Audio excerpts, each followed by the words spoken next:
بہلول دانا کی دانائی کا ایک اور قصہ سماعت کرتے ہیں۔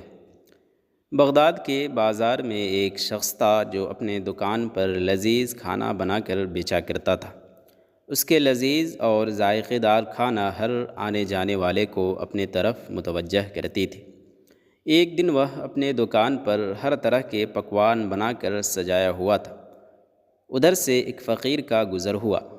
کھانے کی خوشبو نے اسے وہاں رکنے پر مجبور کر دیا، لیکن غریب کے پاس پیسے کہاں تھے جو کھانے کی لذت کو خرید پاتا۔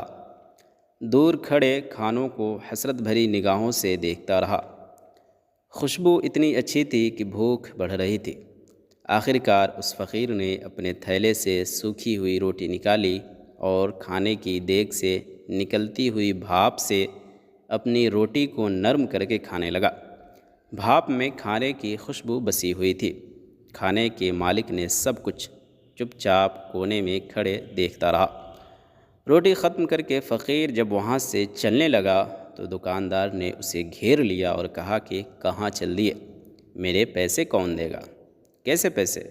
فقیر نے حیران ہو کر پوچھا۔ وہی جو تم نے ابھی میرے کھانے کی بھاپ سے اپنی روٹی کھائی ہے۔ فقیر نے کہا، بڑے عجیب آدمی ہو، بھاپ تو ہوا میں اڑ رہے تھے، میں نے تو صرف اس سے اپنی روٹی کو نرم کیا اور کھا لیا، اس کے پیسے میں کیوں دوں؟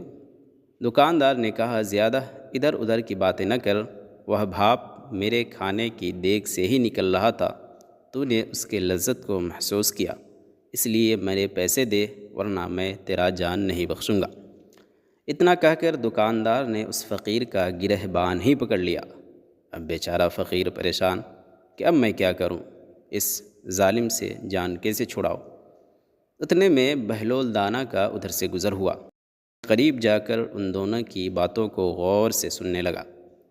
فقیر کو لگا کہ بہلول میرے ساتھ انصاف کرے گا، اس لیے اس فقیر نے بہلول سے اپنا سارا قصہ کہہ سنایا۔ بہلول نے دکاندار سے کہا، کیوں اس غریب کو پریشان کر رہے ہو؟ اس نے کہا کہ اس نے ہمارے کھانے کا لذت محسوس کیا اور پیسے دینے سے انکار کر رہا ہے۔ بہلول نے کہا کہ کیا اس نے تیرا کھانا کھایا ہے؟ تو اس نے کہا کہ کھانا تو نہیں کھایا، لیکن اس نے اپنی روٹی کو میرے کھانے کی بھاپ سے نرم کیا جس میں میرے کھانے کی خوشبو تھی۔ بہلول نے کہا کہ اچھا یہ بات ہے۔ اس نے کچھ دیر سوچا، اس کے بعد بہلول نے اپنے جیب سے کچھ سکے نکالے اور ایک ایک کر کے زمین پر پھینکنے لگا اور دکاندار سے کہنے لگا کہ لے، سکے کی آواز کو پکڑ، سکے کی کھنک کو محسوس کر اور ان سکوں کی کھنک سے اپنے کھانے کی قیمت وصول کر لے۔ دکاندار نے حیران ہو کر کہا کہ یہ پیسے دینے کا کون سا طریقہ ہے؟ تو بہلول نے جواب دیا کہ اگر تم کھانے کی خوشبو بیچو گے، تم اگر اپنے کھانے کی بھاپ بیچو گے تو قیمت سکوں کی کھنک سے ہی وصول کرنا پڑے گا۔ یہ سن کر پاس کھڑے لوگ قہقہے لگا کر ہنس پڑے اور کہنے لگے کہ بہلول دانا، تیری دانائی کا کوئی جواب نہیں۔